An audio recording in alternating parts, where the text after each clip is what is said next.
Bonjour Richelin. Bonjour. Bonjour. Merci d'avoir accepté de venir répondre à quelques questions pour nos paroissiens, nos chers paroissiens de Saint-Ginier. Tout d'abord, bien entendu, félicitations pour ton ordination diaconale. Donc maintenant, tu es devenu diacre. C'est quoi un diacre?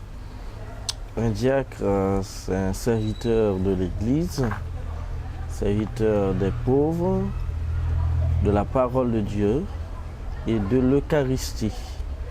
C'est-à-dire c'est quelqu'un qui se met au service des autres. Tout à fait. Et de l'Église. Et de l'Église, oui.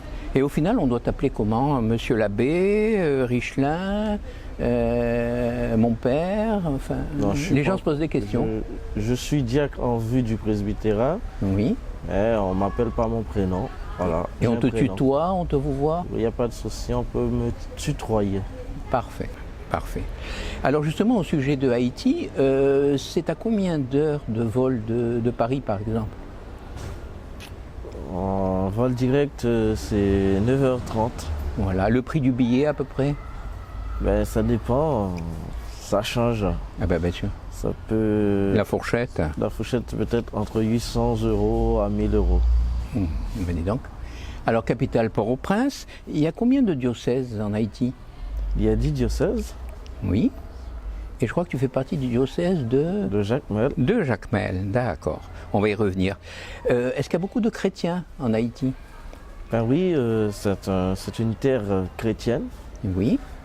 On pourrait dire 80% de la population. 80%, d'accord. Je suppose que les églises sont archi-pleines le dimanche. Oui, sont archi-pleines le dimanche, surtout en ville. Et oui. Voilà. Et, oui. Et les autres religions en pourcentage à peu près, hein, il y a des musulmans, il y a des israélites. Il y a des musulmans, il y a des vaudouisants, c'est une religion ancestrale. Mm-hmm. Et il y a le protestantisme qui fait partie du christianisme. Et voilà. D'accord. Et d'une manière générale, on parle quelle langue? Le français, ça c'est sûr, mais aussi peut-être, il me semble qu'il y a le créole, non? Bien sûr, il y a le créole haïtien. D'accord. Tu pourrais nous dire une phrase en créole haïtien? Par exemple, comment vous y est? C'est-à-dire? Comment ça va? Ah, très bien. Et on doit répondre? Moi bien, ça va bien. Bon, parfait. Et la monnaie locale, c'est quoi? La monnaie locale, c'est la gourde. D'accord. La gourde haïtienne. Et 1 euro équivaut à peu près? 1 euro équivaut à peu près 100 gourdes. D'accord. Il y a un décalage horaire? De combien? Oui, des 6 heures par rapport à l'Europe. Par exemple, si à Marseille il est midi, là-bas il est 6 heures du matin. Et 6 heures du matin, d'accord. Et donc tu m'as dit que tu venais du diocèse de Jacmel. Jacmel est situé où en Haïti? Plutôt au nord, au sud? Dans le sud-est du pays. Oui. À combien de kilomètres à peu près de Port-au-Prince? À 18 km de Port-au-Prince. D'accord. Et combien d'habitants dans l'agglomération? L'agglomération, à peu près, hein? À peu près, d'après les chiffres de 2015, il y a 27 000 habitants. 27 000 habitants, mais c'est bien. Mais je crois qu'il y a un aérodrome ou un aéroport. Il y a une aviation à Jacmel. Oui. Et puis il y a 2 aéroports au Cap Haïtien et à Port-au-Prince. À Cap Haïtien, j'ai vu que c'était un aéroport international. C'est ça. Ok. Et à propos de la ville de Jacmel, je pense qu'il y a quelque chose qui ressort à chaque fois, c'est le carnaval. Oui, parce que le carnaval fait partie vraiment de la culture de Jacmel. Donc Jacmel est très reconnu pour ça. Donc ça ressemble un peu à Rio de Janeiro. Oui. Donc pour la peinture, voilà, c'est une ville artistique. Les masques, voilà, c'est une ville artistique. D'accord. Est-ce qu'il y a des spécialités culinaires? Bon, normalement, on est vers les côtes, on est à côté de la mer. Donc normalement, c'est du poisson, de la banane, voilà. C'est plutôt sa spécialité. Alors, tu fais partie de la communauté de Saint-Jacques. C'est une société de vie apostolique. Voilà, société de vie apostolique. Et 2 mots sur la communauté en...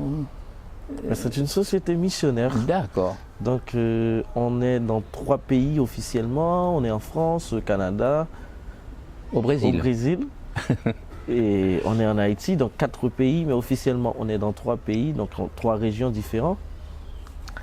Et c'est une société missionnaire, donc le charisme, si je pourrais dire, c'est ad extra ad vitam ad gentes cum ecclesia, c'est-à-dire ad extra, c'est plutôt partir ailleurs dans d'autres pays pour la mission.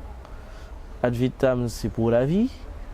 Et ad gentes, c'est au milieu des gens, avec les gens. Ah, d'accord.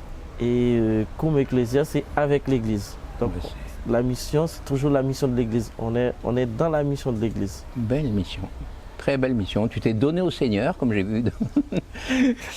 Voilà. Et alors après, est-ce que tu vas... Tout le monde se pose la question, est-ce que tu reviendras à Saint-Ginier? Mais ça, je ne peux pas, pas dire parce que ce n'est pas moi qui m'ai donné la mission. Donc la mission, ça se reçoit. Tout à fait. Voilà. On Et on est obligé. Pas la mission, on se donne pas la mission. On la reçoit. Bon, on est obligé d'accepter en gros. Hein. Voilà. Donc sinon... je promets l'obéissance à l'archevêque et à mon supérieur. Donc j'obéis à tout ce qu'il me dit. Tout à fait. Eh ben, c'est très bien, Richelin. Une dernière question. L'autre jour, je me trouvais au Corbusier, devant le Corbusier. Il y avait un ciel bleu comme aujourd'hui, magnifique, la verdure, le bâtiment, et une brave dame s'approche de moi. Et je lui dis que je rendais grâce devant un tel paysage et tout ça. Et elle me répond la chose suivante, elle me dit, mais vous y croyez? Est-ce qu'il fait quelque chose? Que fallait-il répondre? Qu'aurais-tu répondu? Ben d'abord parce qu'il faut répondre par une question de foi. Si on ne croit pas, on peut pas dire qu'il y aura quelque chose. Parce que la foi, c'est un don, on la reçoit. Et si on la reçoit, il faut l'expérimenter chaque jour. Donc si on croit, donc on peut dire vraiment il y aura quelque chose. Mais si on ne croit pas, donc on est fermé. Donc on peut inviter la personne à croire d'abord, à s'ouvrir à la foi. Tout à fait, tout à fait. Voilà, et pour terminer, que souhaiter à nos paroissiens pour cette rentrée paroissiale? Je souhaite à tous les paroissiens, les paroissiennes de Saint-Ginier une bonne rentrée et que cette année soit une année fructueuse pour eux. Voilà, qu'il y aurait plus d'entente, plus de fraternité. Voilà. Eh bien parfait, Richelin, merci beaucoup et à une prochaine. Merci, à bientôt.